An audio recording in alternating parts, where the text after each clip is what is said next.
Dejemos que en esta tarde el Espíritu Santo nos hable a través de su palabra. Al fin y al cabo, Él fue quien la inspiró.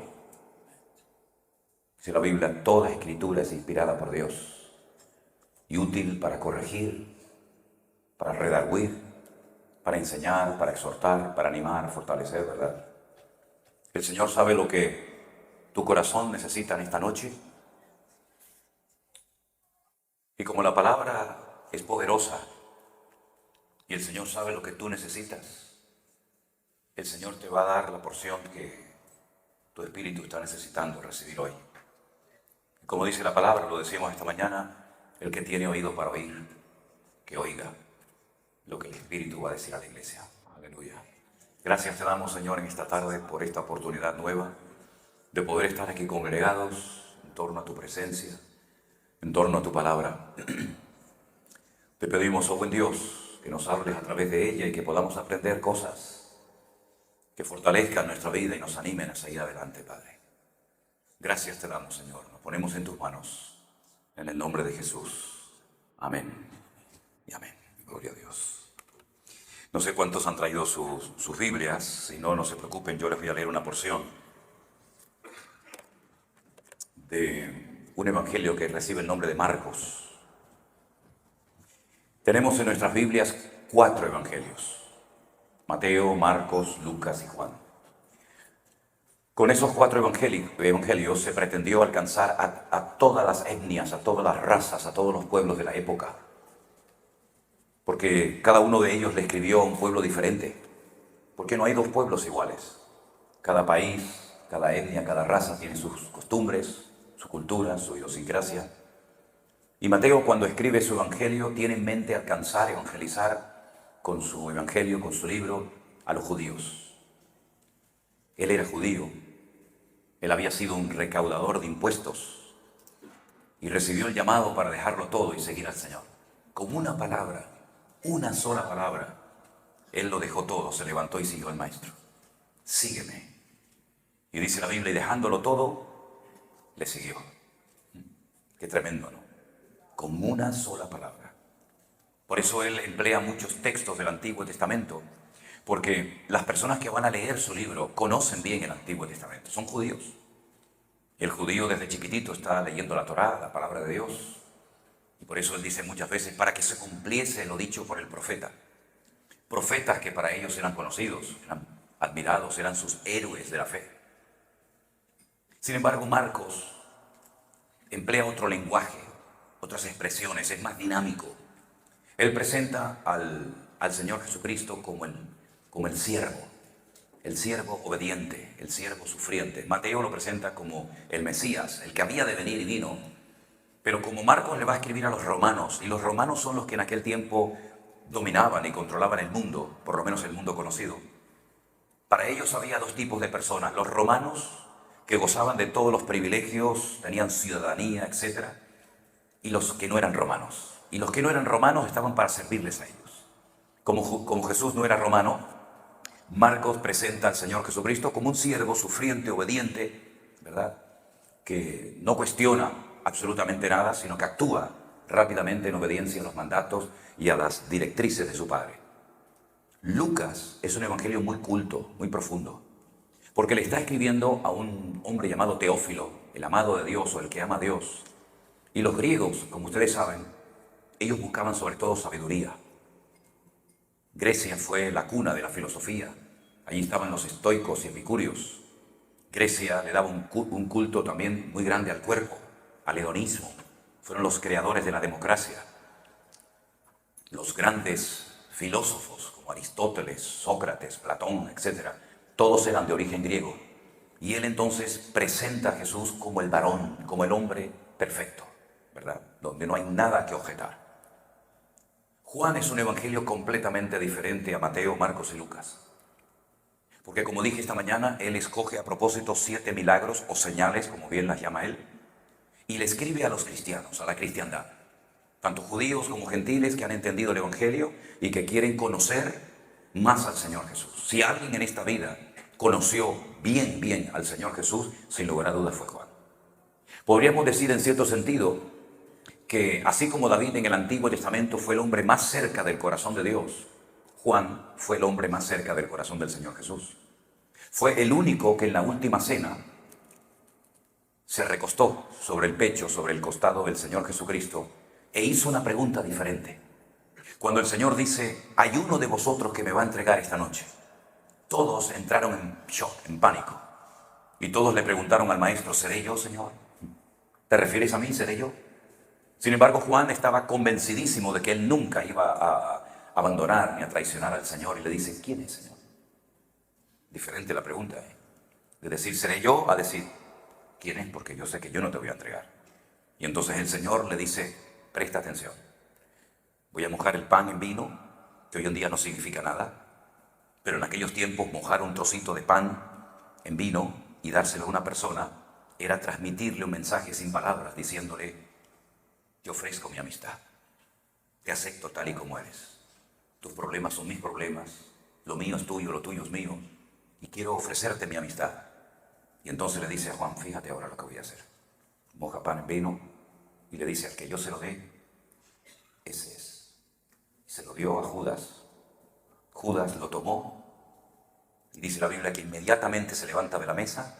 La gente dijo, irá a hacer algo que le quedó pendiente de última hora, como era el que llevaba la bolsa, el tesorero, irá a darle alguna ofrenda a alguien, porque en esa noche de Pesaj, de Pascua, se daban muchas ofrendas a los pobres para que pudieran celebrar la Pascua. Y entonces, como él era el tesorero, nadie cuestionó. Es que fingía muy bien. Era un actor, había que haberle dado el Oscar de Hollywood. Nadie dudaba de la credibilidad de Judas. Pero Juan sabía que ese era el traidor. Ese era el que le iba a traicionar por la misma cantidad de monedas que aquellos árabes pagaron por la vida de José cuando lo compraron y se lo llevaron a Egipto. También a José le quitaron las vestiduras, también a Jesús se las quitarían. También José fue rechazado por sus hermanos y también Jesús fue rechazado por sus hermanos. También José fue incomprendido como el Señor Jesucristo, pero también José fue levantado hasta lo sumo, como el Señor Jesucristo fue levantado hasta lo sumo, y el Padre le dio un nombre sobre todo nombre, para que en su nombre se doble toda rodilla y toda lengua confiese que Jesucristo es el Señor, para gloria de Dios Padre. Gloria a Dios. Tremendo, extraordinario, ¿verdad? La humillación y la exaltación del Maestro. En el Evangelio según San Marcos se relata una historia muy interesante en el capítulo 2. Y dice así a partir del versículo 1. Presten atención a los detalles, puesto que todo lo que nos proporciona como dato informativo Marcos es muy útil y digno de tener en cuenta. Dice así la palabra. Entró Jesús otra vez en Capernaum. Después de algunos días, se oyó que estaba en casa, e inmediatamente se juntaron muchos de manera que ya no cabían ni aún a la puerta, y les enseñaba la palabra. Entonces vinieron a él unos trayendo un paralítico que era cargado por 4. Y como no podían acercarse a él a causa de la multitud, descubrieron el techo en donde estaba y haciendo una abertura, bajaron el lecho en el que yacía el paralítico. Al ver Jesús la fe de ellos, le dijo al paralítico, hijo, tus pecados te son perdonados. Estaban allí sentados algunos de los escribas, los cuales cavilaban en sus corazones. ¿Por qué habla este así? Blasfemias dice. ¿Quién puede perdonar pecados sino solo Dios? Y conociendo luego Jesús en su espíritu que cavilaban de esta manera dentro de sí mismo, les dijo, ¿por qué caviláis en vuestros corazones? ¿Qué es más fácil? No dijo que es más difícil, sino que es más fácil. Decirle al paralítico, tus pecados te son perdonados, o decirle, levántate, toma tu lecho y anda. Pues para que sepáis que el Hijo del Hombre tiene potestad en la tierra para perdonar pecados, le dijo al paralítico, a ti te digo, levántate, toma tu lecho y vete a tu casa. Entonces él se levantó enseguida y tomando su lecho salió delante de todos, de manera que todos se asombraron y glorificaron a Dios diciendo, nunca hemos visto tal cosa. ¿Cuántos dicen amén? Este relato, este milagro se lleva a cabo en la ciudad de Capernaum. Capernaum es una ciudad que hoy en día se puede visitar, está totalmente en ruinas, no vive nadie en Capernaum, se paga una pequeña entrada para poder ir a visitarla, está bajo la protección de unos sacerdotes, ¿verdad?, que son los que custodian todos los lugares santos de Israel, y se hace un pequeño recorrido por una ciudad cuyas casas son de piedra de color negra, me recuerda mucho a Canarias. porque son de origen volcánico. La zona norte de Israel es una zona volcánica, y así como todas las construcciones de Jerusalén son de color de piedra blanca, en Capernaum todas las piedras que se utilizaban, como son de origen volcánico, son de color negro, muy oscuras.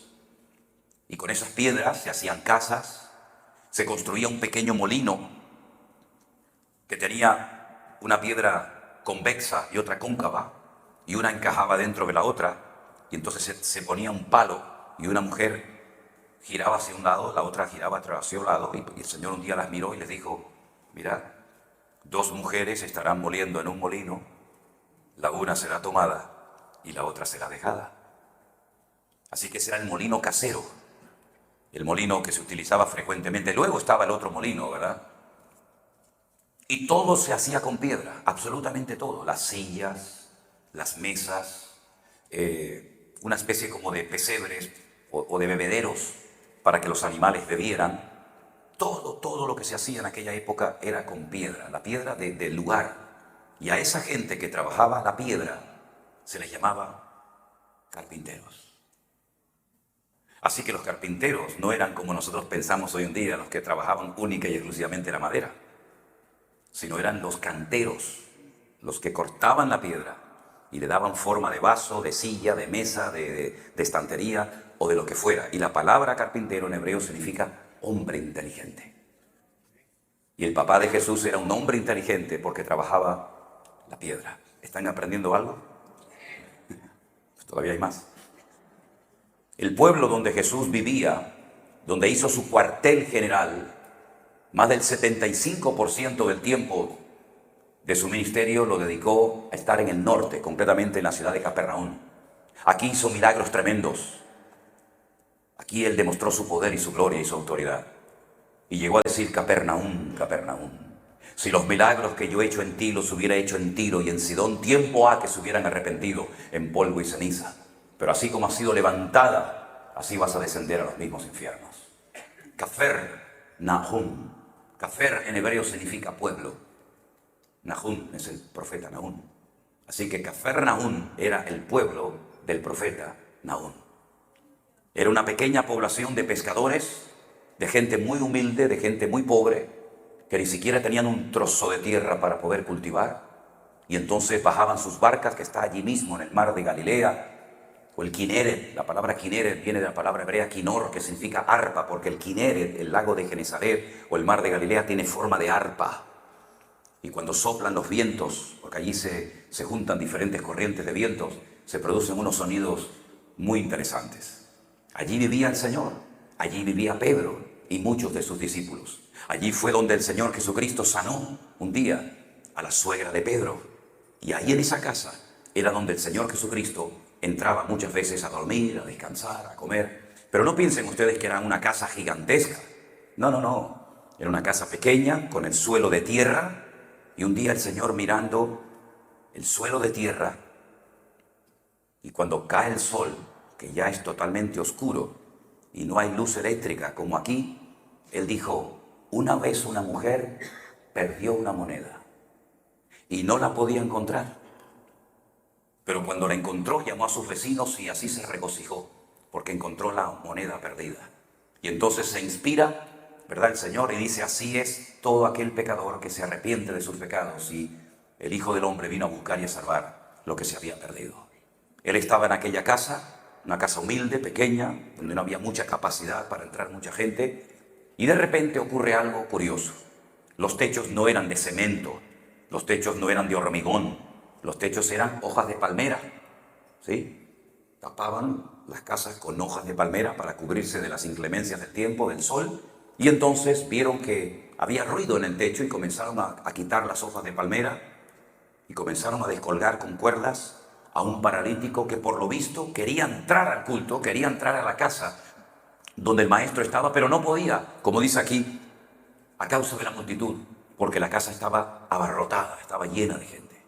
No se desanimaron, no dijeron vengamos otro día, sino que se esforzaron, subieron a lo alto de la casa y descolgaron al paralítico. Y aquí comienza una transformación de una vida que cambió tanto por dentro como por fuera. Pero antes de que el Señor comience a intervenir, antes de que el maestro comience a hablar, hay algo que a mí me ha llamado siempre la atención acerca de este milagro. Y es que el Señor Jesucristo, por lo menos Marcos lo cuenta así, dice que vio la fe de esos hombres. No sé si también se refiere a la fe del paralítico o se refiere tal vez a la fe de los amigos que se esforzaron por llevarlo hasta la misma presencia del Señor. Pero sea como sea, Jesús vio la fe. Nosotros no tenemos la capacidad de ver ciertas y determinadas cosas. Nuestra vista es corta, finita y limitada. Hay muchas cosas que no podemos ver. En cuanto se distancia uno de un objeto, de una persona, de un lugar, automáticamente nuestra visión cambia radicalmente. Bueno, gracias al Señor que se han inventado lentes de contacto, ¿no? Y gafas o lentes para poder ver de lejos o para poder ver de lejos o de cerca. Pero mis queridos hermanos, Dios nos ha dado a nosotros dos ojos y a través de ellos podemos ver el mundo natural. Pero los ojos espirituales, de los cuales también habla mucho la Biblia, también hay que saber usarlos y despertarlos para momentos puntuales. Y permítame poner un ejemplo, porque saben que a mí me encanta predicar con ejemplos bíblicos, para que la gente pueda entender el concepto, la idea, el principio de lo que estoy tratando de compartir. Hay un pasaje en el Antiguo Testamento tremendo, donde dice la Biblia que el profeta Eliseo está totalmente rodeado de enemigos. Por lo visto, cuando los enemigos iban a atacar al pueblo de Israel, al pueblo del Señor, el profeta Eliseo iba al rey y le decía por dónde y a qué hora y cómo y cuándo iba a atacar al enemigo. Y esto despertó sospechas en el enemigo hasta el punto que dijo: alguien de entre nosotros está contándole al enemigo nuestros planes. Es imposible que sepan siempre a qué hora vamos a ir, cómo vamos a ir, cuántos vamos a ir, qué armas vamos a utilizar. Y alguien le interrumpe y dice: no, oh rey, señor mío, no es así. No es que alguien entre nosotros es un traidor y le está contando los datos de la invasión militar al enemigo, sino que en Israel hay varón de Dios, hay profeta. Y lo que tú hablas en tu cámara más secreta y nadie se entera ni lo oye, el Señor se lo revela a su siervo el profeta, y entonces él va al rey y se lo cuenta. Y el rey dijo: pues hay que matar a ese hombre, porque ese hombre nos está impidiendo tomar posesión de la tierra, ¿verdad? Y quitarle lo que nosotros queremos tener. Así que fueron a la casa del profeta Eliseo y la rodearon completamente. Y en aquellos días dice la Biblia que había un siervo, un criado, alguien que ayudaba al profeta Eliseo llamado Giesi. Y Giesi, cuando sale y ve toda la casa rodeada de soldados armados hasta los dientes que vienen a matarlos, entra adentro asustado y le dice: oh Señor, de aquí no salimos con vida. Estamos totalmente rodeados. No hay escapatoria posible. Y entonces Eliseo sale con esa paz que solamente da el tener comunión con el Señor. Y le dice: Señor, te ruego que le abras los ojos a Giesi para que pueda ver que más son los que están con nosotros que los que vienen contra nosotros. Y la Biblia dice que el Señor le abrió así de repente esos ojos espirituales, ¿verdad? Los ojos del espíritu, diríamos. Y dice que vio carros de fuego y ángeles y una presencia y una gloria del Señor alrededor de la casa tremenda. Y entonces Eliseo ora y dice que quedaron todos ciegos y los guió hasta fuera de la ciudad, ¿verdad? Tremendo cómo los ojos del Espíritu nos permiten ver cosas que nuestros ojos de carne nos pueden en un momento determinado traicionar. El mismo Señor Jesucristo le dijo un día al apóstol Pedro: apártate de mí, Satanás, porque no pones la mira en las cosas de arriba, sino en las de la tierra. Había oído que al maestro lo iban a crucificar y a matar en Jerusalén. Días antes había públicamente reconocido: tú eres el Cristo, tú eres el Mesías, tú eres el Hijo del Dios viviente. Y ahora que lo sabes, ¿por qué impides o por qué no quieres que el Mesías vaya a cumplir las Escrituras muriendo en la cruz en Jerusalén? Sus ojos de carne, sus ojos espirituales quedaron ciegos automáticamente y fue incapaz de ver más allá de lo que iba a suceder en los próximos días.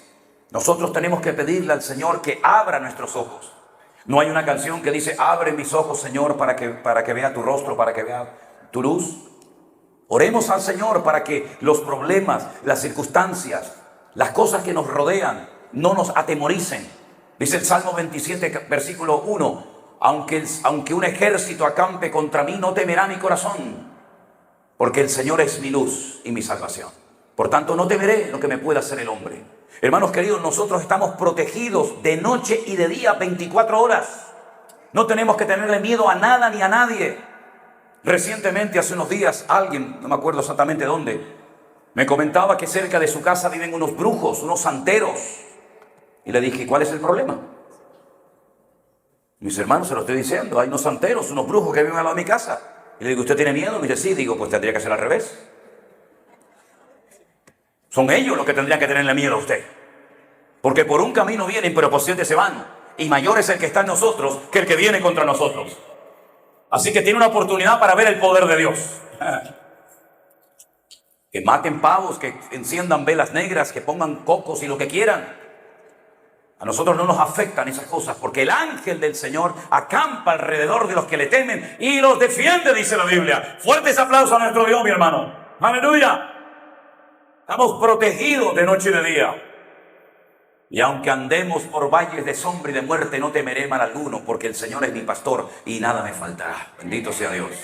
Esas son las promesas que nos dan firmeza y estabilidad en la vida y que nos impiden estar tranquilos, aunque caigan a tu lado 1000 y 10.000 a tu diestra, mas a ti no llegará. ¿O es que se olvidan ustedes que cuando Jericó fue invadida, ella dice la Biblia que vivía entre muro y muro, había como 2 círculos concéntricos, ¿verdad? Uno bordeaba el otro y ella vivía entre el muro interior y el muro exterior. Pero cuando entraron las tropas de Josué a la ciudad de Jericó, todas las murallas cayeron, excepto el trozo de muro donde Rahab vivía. ¿Por qué? Porque el Señor le prometió la salvación y le prometió la vida de ella y su familia. Y el Señor dice que nos tiene cogidos de las manos. No temas mal alguno, no temas, porque yo te sustentaré y siempre te guardaré con el poder de mi diestra. ¿Cuántos lo creen? Así que mis queridos hermanos, cuando este paralítico lo presentan delante del Señor, el Señor dice que vio la fe de ellos. Otros habrán visto al paralítico, otros vieron la camilla, otros vieron a los amigos del paralítico, pero Jesús vio la fe de aquellos hombres que por lo que hacían, actuaban en obediencia y actuaban en fe, y no los frenó ningún obstáculo, ni el techo, ni la multitud, ni nada, sino que actuaron por fe, porque la fe es el motor que nos permite seguir adelante, avanzando en victoria. Hay un capítulo extraordinario, sería buenísimo que en esta noche, antes de irse a la cama, lo leyeran completo. El capítulo 11 de la carta a los Hebreos. Es el capítulo monográfico que habla de la fe. Por la fe hicieron esto, por la fe hicieron lo otro, por la fe construyó el arca, por la fe salió sin saber a dónde iba, por la fe Sara recibió fuerza, por la fe taparon bocas de leones, por la fe, la fe es el motor que mueve nuestra vida. Y el Señor sabe qué nivel de fe y qué tipo y qué calidad de fe tenemos. Por cierto, ¿cómo está tu fe en esta tarde? ¿Con qué la estás alimentando? ¿Con las noticias de la CNN? ¿Con el periódico? ¿Con qué estás alimentando tu fe? El mejor alimento para alimentar tu fe y para que sea una fe robusta y firme es la Biblia, la palabra de Dios. Es interesante notar que cuando una vez un hombre le dijo al Señor, Señor, yo soy un hombre de autoridad. Yo soy un soldado, yo soy un militar. Y yo le digo a uno, ven para acá y viene, sin cuestionar la orden. Y le digo a uno, toma esto y vete para allá y va. Pero la autoridad que yo tengo es una autoridad para el plano, para la dimensión natural. Yo no tengo esa autoridad que tú tienes sobre espíritus malignos, sobre enfermedades. Yo no tengo esa autoridad, pero tú sí la tienes, Señor. Así que no hace falta ni siquiera que vengas a mi casa a orar por mi criado, por mi siervo, sino simplemente da la palabra, da la orden y mi criado sanará. Y el Señor, antes de decirle, ve y tu criado ha sido sanado en esta misma hora, se queda mirando a sus discípulos y les dice, escuchen bien muchachos, en todo Israel no he encontrado a nadie que tenga tanta fe como este centurión romano. Ni el sumo sacerdote Anás, ni Caifás, ni los escribas, ni los fariseos, ni todos ustedes tienen tanta fe como él. Porque él reconoce mi autoridad, y el que reconoce mi autoridad y se sujeta y se pone bajo mi autoridad, verá la gloria del Señor. Así que vete a tu casa en esta misma hora, tu criado ha sido sanado. Y esa es la fe que tenemos que tener. Grande es tu fe, le dijo el Señor a este hombre. Pero también le dijo a Pedro, Pedro, ¿por qué dudaste? Empezaste bien, caminabas bien y te hundiste. ¿Por qué dudaste, hombre de poca fe? Caminar por encima de las aguas se considera un hombre de poca fe. Entonces nosotros somos un poroto, ¿no? Nosotros, ¿qué estamos haciendo? La fe no es una llave maestra que todo lo consigue en la vida. De hecho, he conocido a creyentes que cuando les oigo hablar, cuando les escucho orar, me doy cuenta que tienen fe, pero en su fe. ¿Me explico? Tienen fe, pero en su fe. Y yo no tengo fe en mi fe. Yo tengo fe en Dios. Y hay gente que piensa que con la fe lo va a conseguir. Esperen, no aplaudan si no me están cortando todo el rato. Miren, no hay que tener fe en nuestra fe, ni en nuestra experiencia, ni en nuestros años. Hay que tener fe en Dios. Porque todo lo que nos desvíe de nuestra mirada en el Señor se convierte en un amuleto. Hay gente que van al pastor para que el pastor le ponga la mano porque creen que cuando el pastor le ponga la mano encima todo se va a solucionar, y eso muchas veces se convierte en un acto de superstición. ¿Y cuántas veces creemos que si yo abro la Biblia y hago así, aquí leo, ya el Señor me está hablando, y es a veces como una especie de wicca cristiana? ¿Y cuántas personas tienen fe, en su experiencia, en sus títulos universitarios o en su propio ministerio? Y en quien tenemos que tener fe es en Dios. Y a veces Dios responde con un sí rotundo, y a veces también con un no rotundo, y a veces también con un silencio evidente, que hay que saber interpretar por qué Dios no habla y por qué Dios se mantiene en silencio. Y todo eso se consigue a través de la fe. Por eso Pablo, cuando conoció a este joven llamado Timoteo, que le dijo: vente conmigo, llegó a un lugar y no ganó ni un alma para Cristo, pero ganó un pastor. Y le dijo a Timoteo: Timoteo, estoy segurísimo que la fe que tienes ahora habitó primeramente en tu abuela Loida y después en tu madre Eunice, y estoy seguro que en ti también, porque tienes una fe, dice la Reina Valera, no fingida. Otra versión dice una fe sin máscaras, sino una fe genuina, una fe real, que no está basada en la emoción del momento, no está basada en un sentimiento pasajero, sino es una fe que está basada en las Escrituras, porque eres sabio, porque desde niño te enseñaron las Sagradas Escrituras. Y si quieres ser un varón completo, y si quieres cumplir con tu ministerio, y predicar a tiempo y fuera de tiempo, y soportar las calumnias, las críticas, las persecuciones y todo lo demás, es porque tienes una fe sin fingimiento, tienes una fe genuina, puesta en el Señor tu Dios, en su palabra. Y en esa palabra en la cual has depositado tu fe, predícala, compártela a tiempo y fuera de tiempo, porque vendrán tiempos cuando se amontonarán maestros conforme a sus propias concupiscencias y apartarán el oído de muchos. Pero tú sé sobrio en todo, cumple con tu ministerio, haz tu obra, sufre penalidades como buen soldado de Jesucristo, evita las cuestiones necias y absurdas de genealogías interminables, pero tú cumple con el llamado que Dios ha puesto en tu vida. Y lo puedes hacer porque Dios ha puesto en ti no un espíritu de cobardía, sino un espíritu de poder, de amor y de dominio propio, por la imposición de manos del presbiterio, le dice Pablo. Lo felicita por la fe. Y por eso, mis hermanos, el Señor Jesucristo, antes de hablar, antes de sanar, antes de hacer cualquier cosa, lo primero que quiere ver en nuestras vidas, en nuestras iglesias, en nuestras familias y ministerio, es el nivel de nuestra fe. ¿Cómo me gustaría inventar una máquina a través de la cual la gente, cuando pase, se viera el nivel de fe que tiene? ¿Han visto en los aeropuertos? Cuando uno pasa, si entra con una cadena, algún reloj, algún anillo, algo así, y le dice: no, tiene que pasar otra vez, por favor. Y te quitas todo, y lo terrible es cuando sigue pitando y ya vas desnudo, ya no sabes qué quitarte, ¿no? Y menos mal que hay siempre una chica de misericordia que le dice: bueno, pase. ¿Verdad? ¿Imaginan ustedes que pusiéramos en la puerta de este recinto, de este salón ahora, una maquinita con fe, y que cuando tu fe no esté bien, se encienda una luz roja? Sería terrible, ¿no? Sería terrible. Me descubrieron, ¿verdad? Estoy fingiendo tener fe, pero resulta que soy un incrédulo. Es increíble que el día que se despidió el Señor Jesucristo de sus discípulos, dijo que les reprochó su dureza de corazón y su incredulidad. El último día, antes de salir a la gloria nuevamente, todavía tenían problemas con la fe. Que el Señor nos ayude a mantenernos firmes en la fe. Y me llama mucho la atención que la fe es algo tan importante en la Biblia, que se menciona como parte del fruto del Espíritu. Gálatas 5, 22, 23, que dice: el fruto del Espíritu es amor, gozo, paz, paciencia, benignidad, fe, mansedumbre, templanza. Contra tales cosas no hay ley. Menciona la fe como parte del fruto, como parte de nuestra relación con el Señor. Pero en 1 Corintios capítulo 12 dice el don de la fe. Y en Efesios capítulo 2 dice: por gracia sois salvos por medio de la fe. Es decir, aparece por todas partes. Y Pablo dice en 1 Corintios capítulo 13: y ahora permanecen la fe, la esperanza y el amor, estos tres, pero el mayor de ellos es el amor. La fe es para usarla ahora. En el cielo no vamos a necesitar fe para nada. Ya todo lo que creíamos por fe, ya lo vamos a poder ver, tocar y contemplar. Pero es aquí y ahora donde necesitamos un nivel de fe óptimo. Ya el Señor comenzó a tratar con nuestra fe en marzo del 2020, ¿se acuerdan? Cuando dijimos, ¿y ahora cómo vamos a pagar nuestros locales? ¿Y ahora cómo vamos a sobrevivir? ¿Y ahora cómo vamos a hacer? Y el Señor comenzó a sorprendernos. Porque el Señor no necesita ni de tu diezmo ni de tu ofrenda para sustentar a su iglesia, sino que Él la sustenta y la cuida con el poder de su diestra. Él no necesita de tu ayuda, de tu colaboración. No digo que esté mal, pero el Señor nos demostró que Él es fiel y Él cuida a su pueblo y a los suyos cuando ponemos nuestra confianza y nuestra fe en Él. Y buscamos primeramente el reino de Dios y su justicia. Todo lo demás vendrá por añadidura. Y como veo que están deseando dar un aplauso, denle ahora. Venga, dale, aprovechen. Venga.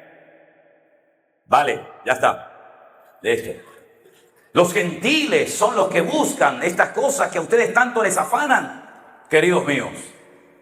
Pero lo que somos de Cristo, lo último que nos tiene que preocupar es qué comeremos, qué vestiremos.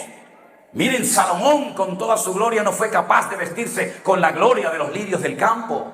Y por mucho que nos afanemos, no vamos a añadir a nuestra estatura un codo, 45 centímetros, ¿verdad? Por lo tanto, buscad primeramente como prioridad en vuestra vida el reino de Dios y su justicia, y todo lo demás vendrá por añadidura. ¿Por qué no lo hacen algunos cristianos? Es que no se fían de que nuestro rey es un Dios fiel. ¿Qué significa la palabra amén? El Melech Neman, nuestro Dios es fiel. Cada vez que decimos amén, que es una palabra hebrea que aparece en toda la Biblia y prácticamente todos los libros del Nuevo Testamento terminan con esta palabra, es el acróstico de el Melech Neman, es decir, nuestro Dios es fiel. Cuando yo digo amén, estoy diciendo que creo en el Rey, creo en mi Señor, que lo que me ha prometido vendrá. Y saben una cosa, hemos descubierto algo en este tiempo, y es que hay bendiciones que nunca pedimos. Cosas que nunca pedimos, pero nos vinieron exactamente igual. Y le preguntaba al Señor, ¿y por qué cosas que yo no te he pedido me están cayendo ahora a mí por todos los lados?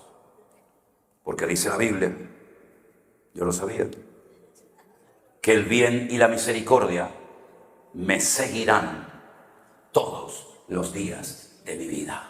No tenemos que seguir la bendición, no tenemos que seguir las cosas, tenemos que seguirle a Él. Y siguiéndole a Él, el bien y la misericordia reciben la orden de que me persigan y me encuentren donde quiera que yo esté. No importa si vivo en Nicaragua, no importa si vivo en Afganistán, no importa si vivo en Estados Unidos, el bien y la misericordia me seguirán, porque mi Dios es el mismo en América, en Europa, en África, en Asia y en el fin del mundo. ¿Cuántas veces nosotros nos planificamos y nos organizamos, verdad? Y buscamos lo que nosotros consideramos lo mejor. ¿Y qué es lo mejor? Lo mejor es estar en el centro de la voluntad de Dios, sea donde sea. En un desierto no pasa nada. Dios mandaba cuervos todas las mañanas y todas las tardes con pan y con carne en el pico. A los cuervos les daba la orden que llevaran comida a su siervo el profeta Elías. Y dice el libro de Proverbios, más vale bocado seco y en paz, pero con la bendición de Dios, que casa llena de provisión, sin la bendición y sin el respaldo del Señor. Asegúrate que lo que tienes te lo ha dado Dios. Asegúrate que la prosperidad que tienes te ha venido de arriba, porque la prosperidad que viene de abajo desaparece, es efímera, pero lo que Dios te da nadie te lo puede quitar, porque el Señor es fiel y galardonador de los que le buscan. ¿Cuántos dicen un fuerte amén? ¡Aleluya! Gloria a Dios. Cuando vio la fe de ellos, ¿saben que el Señor esta tarde está viendo nuestra fe? Perfectamente la está viendo. Y yo comparo la fe que tenemos con el depósito de gasolina en los coches. Si usted, por ejemplo, quiere ir unas pocas millas con un poquito de gasolina, llega perfectamente y capaz que le sobra. Pero si usted quiere hacer un recorrido de horas y horas en coche, como muchos hermanos aquí esta tarde nos han dicho que han conducido horas y horas, a lo mejor con ese poquito de gasolina no le llega y queda tirado en el camino. Con la fe que algunos tienen, tal vez pueden orar por los alimentos o pueden orar para que el Señor les guarde en ese día. Pero si usted quiere meterse en desafíos que vienen de lo alto, usted va a tener que robustecer grandemente su fe, porque la fe va a ser probada por el fuego. Es mucho más preciosa que el oro, pero va a ser probada. Y cuando sea probada y salgamos de la prueba, nuestra fe tiene que salir robustecida y fortalecida, ¿verdad? Para la alabanza, honra y gloria de nuestro Señor Jesús. Por eso cuando vio el Señor la fe de esta gente, le dijo al paralítico, tus pecados te son perdonados. Primeramente empezó a arreglarlo por dentro, antes de cambiarlo por fuera. ¿Se han dado cuenta toda la industria que hay para cambiar a la gente por fuera? Los que no tienen se ponen, los que se ponen se quitan. Los hombres se ponen de otro coso, los otros, los rubios, morenos. Qué obsesión con los que tienen el pelo como las ovejas, se lo quieren alisar. Los que lo tienen liso se lo quieren rizar. El rubio quiere ser moreno, el moreno quiere ser rubio. Es una obsesión, nunca nos conformamos tal y como somos, ¿verdad?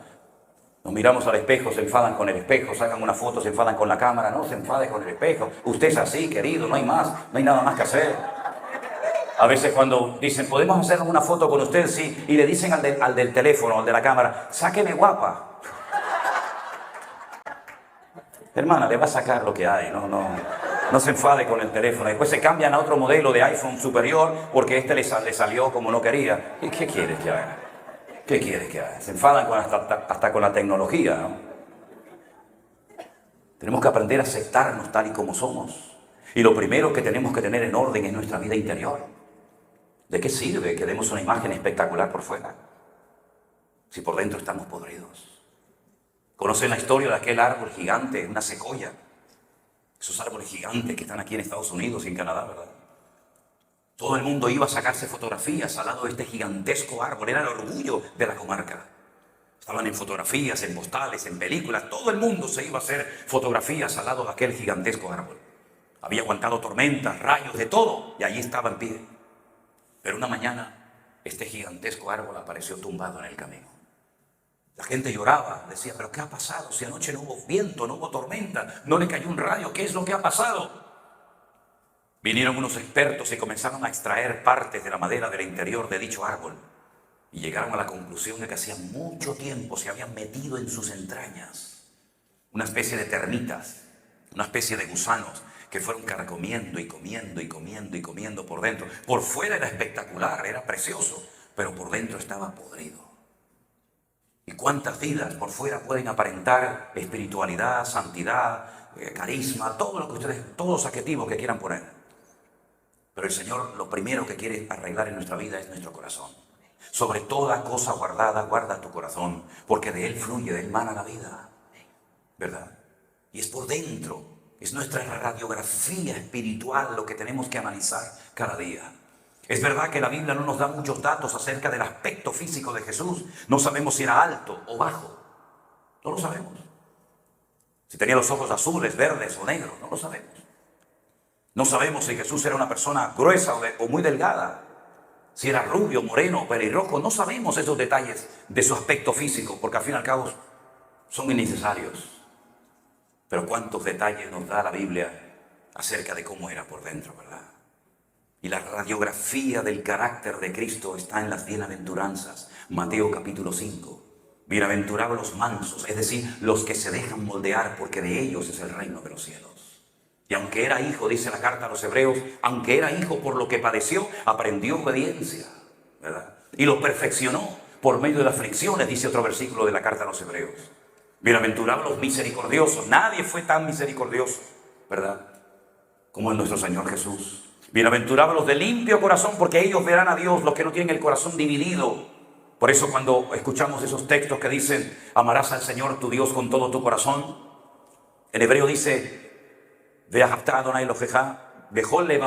con todo tu corazón, corazón. Es decir, que no seas fuera exteriormente una persona y interiormente otra persona, ¿verdad? Que tu corazón no esté dividido. Por un lado amo a Dios, pero por otro lado amo al mundo. Por un lado amo al Señor y por otro lado amo a las riquezas, que es el principio de todos los males habidos y por haber, ¿verdad? Bienaventurados los pacificadores, porque ellos serán llamados hijos de Dios. Y Él es el príncipe de paz, el que transmitía paz. Simplemente con su presencia llegaba a un lugar y automáticamente la paz inundaba el ambiente, porque Él es el príncipe de paz, la paz personificada. Ahí la tienen en Mateo capítulo 5, la radiografía de cómo era el Señor, cómo hablaba, cómo oraba, cómo reaccionaba, cómo sentía. Y eso es lo primero que quiere hacer el Señor en tu vida en esta tarde, ponerte en orden por dentro. ¿De qué sirve que cantes bonito? ¿De qué sirve que prediques hermoso si en tu corazón hay complejos, traumas, heridas del pasado que no han sido sanadas por el poder del Señor. ¿Se han dado cuenta que una de las primeras cosas que enseñó el Señor, que mostró el Maestro cuando resucitó, fueron sus manos, sus pies y su costado? Podía haberlo ocultado, pero sin embargo, cuando entró en aquella sala donde estaban muertos de miedo, sus discípulos les dijo: Shalom Aleichem, paz a vosotros. Y dice: mirad mis manos, mirad mis pies, mirad mi costado. No eran unas heridas sangrantes, abiertas, brotando por botones de sangre, sino eran heridas cicatrizadas. Las puedo ver, pero ya no me hacen daño porque están cicatrizadas. Y a ti que te han herido, a ti que te han hecho daño, cuando hables de ello, no lo hables como algo que pasó hace media hora, sino háblalo para la honra y para la gloria del Señor, como una herida que te ayudó a crecer, como una herida que te ayudó a acercarte al Señor y no apartarte de Él. Porque los palos, los golpes de la vida no son para apartarnos ni enfriarnos de los caminos del Señor. Son para acercarnos a Él, para adorarle, para conocerle, para que sepamos que Él sana al herido, para saber que Él venda el corazón lastimado y quebrantado, para saber que no hay herida que Él no pueda cicatrizar, porque a Él lo hirieron primeramente antes que a mí. Y dice Pablo en una de sus cartas a los Corintios que Él nos consuela en todas nuestras tribulaciones, para que con la consolación con la que hemos sido consolados podamos consolar a otras personas cuando el Señor las ponga en nuestro camino. Si te han herido, dale gloria a Dios. Si te han lastimado, dale gloria a Dios. Si no te llamaron, gloria a Dios. Si te llamaron, gloria a Dios. Te hicieron lo que te hicieron, no importa. Esa ha sido la escuela, ese ha sido el taller que Dios ha utilizado para forjarte y para poder llegar hasta aquí. Porque el Señor va a poner en nuestro camino, como nos lo dijo hace muchos años, mucha gente herida, mucha gente lastimada, mucha gente desconfiada. Pero no dejes que esa herida te amargue. No ores con amargura, con depresión, con desánimo. Porque dice la Biblia: diga al débil, fuerte soy. Y Él ha venido para restaurar lo que se ha roto. Y Él ha venido para ayudarte y para darte libertad, libertad gloriosa de los hijos del Señor. Por eso lo primero que vemos en este milagro es: a ti te digo, tus pecados te son perdonados. Aunque no camines, aunque no puedas ver, aunque estés enfermo, aunque todavía no te ha ayudado por fuera, lo más importante, que es la limpieza de tu alma y de tu corazón, se acaba de producir. Porque todos los que el Señor sanó terminaron muriendo, pero todos los que el Señor salvó terminaron yendo a la gloria. ¿Y cuántas veces ponemos lo físico antes de lo espiritual y cometemos una gravísima equivocación? A ti te perdono los pecados, porque el problema de la raza humana es realmente el pecado. El pecado es desobediencia a Dios. Fue por el pecado que Él tuvo que humanarse y encarnarse y tomar forma de siervo y morir en una cruz. Fue por el pecado que Adán y Eva fueron expulsados del jardín del Edén y nunca más volvieron a Él. Fue por el pecado que pasaron de ser seres inmortales a seres mortales, finitos y limitados. Fue por el pecado que unos padres vieron un charco de sangre en el suelo y vieron a su hijo asesinado por otro de sus hijos. Fue por el pecado que Dios devastó las ciudades de Sodoma y Gomorra y dijo: basta. Fue por el pecado que mandó el diluvio a la humanidad y dijo: empecemos de cero. Fue por el pecado que sacó a las 12 tribus de Israel y las llevó al cautiverio durante muchísimos años. En otras palabras, el pecado es el peor virus, 1000 veces peor que el COVID que hemos sufrido todos. Porque el pecado nos separa, nos aleja, nos desconecta de nuestro Creador. Y fíjense qué terrible es el pecado, las consecuencias del pecado, que el mismísimo Hijo de Dios en la cruz dijo: Dios mío, ¿por qué me has desamparado? El Padre le dio la espalda al Hijo en ese momento. Ese grito desgarrador es el dolor más intenso en la vida del Señor Jesús. Habían vivido juntos en comunión, en armonía perfecta en la eternidad. Y en la cruz se separan. ¿Por qué? Porque el pecado nos separa de nuestro Dios. Por eso vino el Señor Jesucristo, para deshacer las obras del diablo. Porque la paga del pecado es la muerte física y la muerte espiritual. Y por eso a este hombre, que no sabemos cómo se llamaba, lo primero que le hace es perdonarle los pecados. Ya lo arregló por dentro. Pero ahora viene el cambio exterior, que también es importante. Porque ¿de qué sirve que por dentro digamos que estamos bien, que hemos nacido de nuevo, que hemos conocido el Evangelio, si luego por fuera la imagen que damos es terrible? Le dijo: levántate, toma tu lecho y anda. Lo arregló por dentro y lo arregló por fuera. Y hoy el mismo Señor Jesucristo se encuentra en este salón para hacer exactamente lo mismo en nosotros. Arreglarnos por dentro, para que tú no sigas sufriendo de ese trauma que llevas arrastrando hace tantos años, para que tú puedas dormir hoy por primera vez en tu vida bien, en paz, sin pesadillas, para que puedas ver a ese hombre que te humilló y puedas decirle: te perdono, aunque no mereces absolutamente nada. Yo te perdono como el amor de Cristo que mora en mí me ha perdonado, yo te perdono a ti también. Lo cual no significa que vamos a ser amigos ni tener una íntima comunión, pero no me vas a robar la paz que a Cristo le costó la vida en la cruz del Calvario. Y nos quiere arreglar por dentro y nos quiere arreglar por fuera. Y en este mundo enfermo que le ha dado descaradamente las espaldas a nuestro Dios, nosotros vamos a marcar una diferencia como la luz del mundo y como la sal de la tierra. Dos elementos fundamentales para la vida: la luz. Imagínense lo que sería vivir en tinieblas constante y permanentemente. Hemos estado hace unos días en la prisión de Alcatraz. Le agradezco a mi hermano Jeremías y a Jessica que me llevaran, porque no sé por qué me hacía mucha ilusión llegar allí y estar allí. Había una cárcel dentro de la cárcel y era cuando metían a una persona por mal comportamiento o por lo que fuera, lo metían en un calabozo totalmente sin luz, cerrado a cal y canto, sin poder salir de él. Imagínense lo que sería nuestra vida sin luz. No habría vida. La fotosíntesis, que es lo que hace la vida, no existiría. El planeta se extinguiría si no hubiera luz. Pero en aquellos tiempos en los que no había hielo, no había congeladores, no había potentes neveras, cuando aquellos hombres hacían aquellas inmensas pescas, todo aquello se echaría a perder en cuestión de horas si no hubiera un lugar llamado Magdala, de donde salió una mujer llamada María Magdalena. Y en aquel lugar había montañas de sal y tapaban con sal los pescados y las carnes, y podían viajar kilómetros y días y semanas, porque paraban el proceso de descomposición, porque la sal es lo que hace. Y Jesús dijo: ustedes pueden parar el proceso de descomposición de los países, de las naciones, de las ciudades, de las familias, porque ustedes son la sal. Pero si la sal se desvanece, es insustituible. No hay ningún otro elemento en el mundo que pueda equipararse o igualarse a la sal. Uno puede poner picante de una cosa o de otra, puede sazonar algo con cualquier otra especie, pero la sal es insustituible. No hay nada que suplante a la sal. Y por eso, mis queridos hermanos, todavía estamos aquí, en este planeta Tierra. No porque el Señor retarde su promesa, según algunos la tienen por tardanza, sino que es paciente para con todos, deseando que todos procedan al arrepentimiento. Todavía hay miles y miles de personas aquí en San Francisco, aquí en California, en el mundo entero, que no conocen al Señor. Y para eso estamos tú y yo, para fortalecernos en la fe, para agarrarnos a las promesas del Señor, para que podamos cumplir con lo que llamamos la gran comisión, que consiste en ir por todo el mundo y predicar el Evangelio a toda criatura. El que creyere y fuere bautizado será salvo, mas al que no creyere será condenado. No importa que no seas pastor, evangelista, apóstol, maestro, da igual.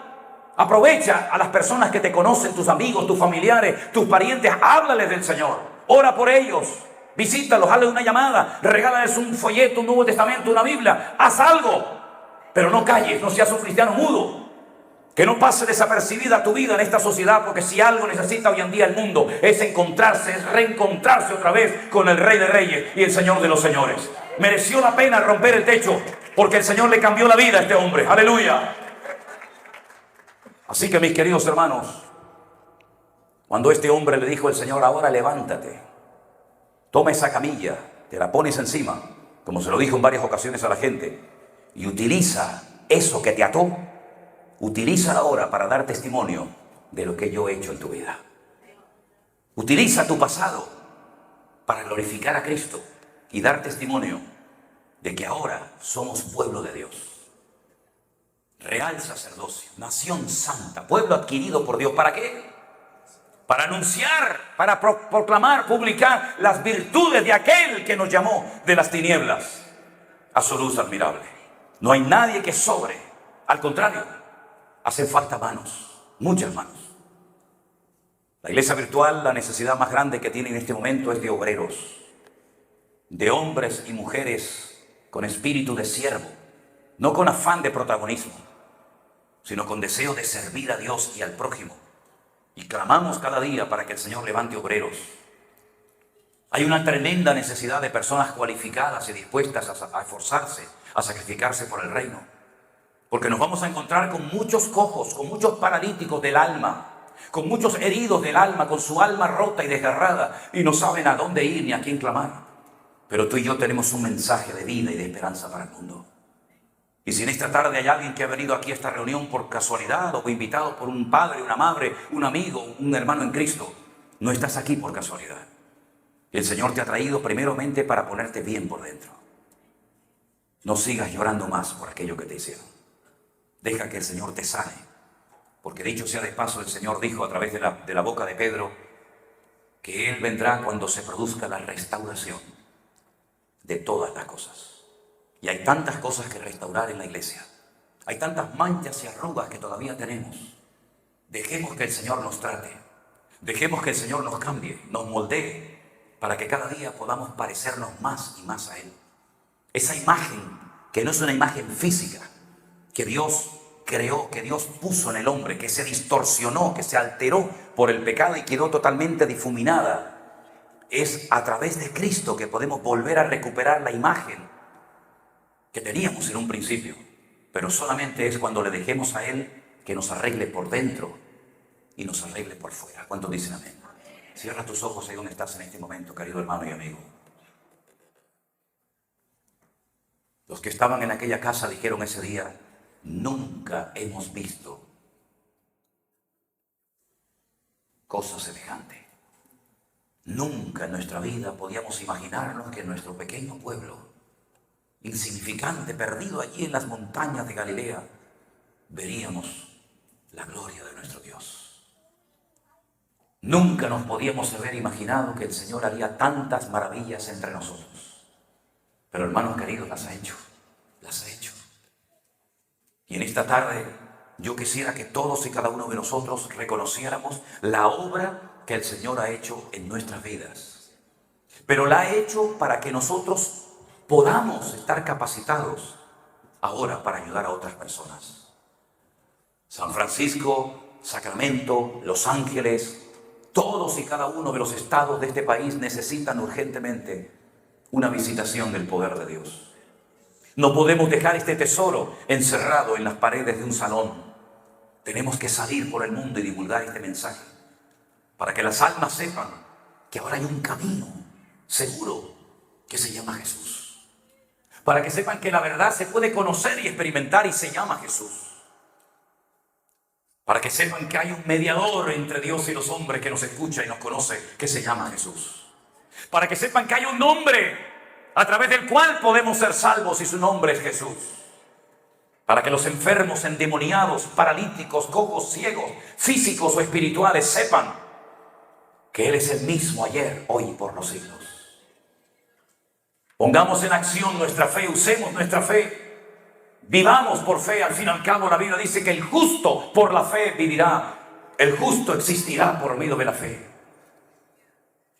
Vamos a decirle al Señor: Señor, he estado mucho tiempo tal vez dormido, atrofiado, despistado, distraído, pero hoy me levanto en el nombre de Jesús y quiero poner mi mano en el arado y no mirar atrás.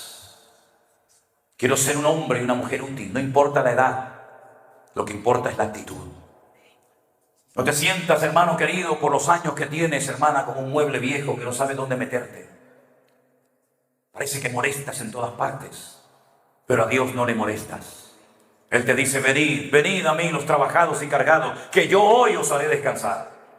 A los ancianos, a los jóvenes, a las casadas, a los solteros, a todos, absolutamente a todos. Hoy el Señor nos llama a venir a su presencia, para que Él ponga su bendita mano sobre todos nosotros y ore por nosotros en esta tarde. Aleluya. Bendícenos, Padre Santo, en este momento, Jesús. Ora por nosotros ahora, mi Señor. Paséate en este lugar, Espíritu de Dios, orando por cada vida, por cada niño, por cada familia, cada matrimonio. Ora por nosotros, Señor Jesús. Nos ponemos bajo tu manto, bajo tu cobertura, mi Señor, Dios del cielo y de la tierra.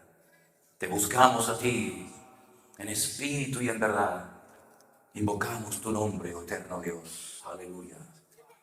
Gracias, Señor Jesús. Deja que el Señor sane tus heridas.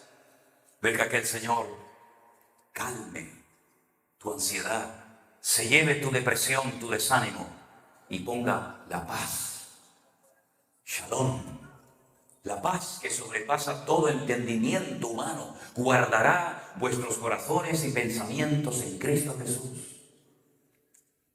El Señor nos dice hoy, mi paz os dejo, mi paz os doy.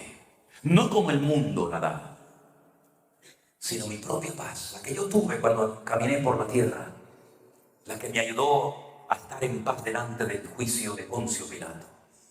La paz que tuve en medio de la tormenta, la paz que tuve en la cruz hasta el último momento de mi vida, esa paz te la doy a ti esta tarde.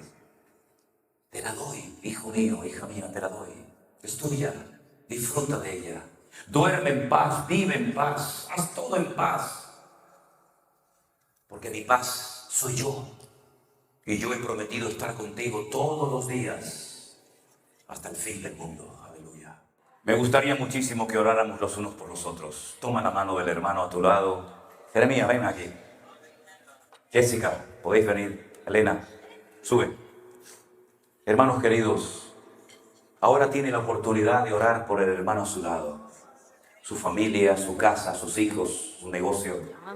Miriam, ven. Sube, sube. Quiero que en esta tarde bendigas a esa persona. No pidas nada para ti ahora. Pide para el otro. Bendice su casa, sus trabajos. Y oramos aquí nosotros juntos en esta noche. Aleluya.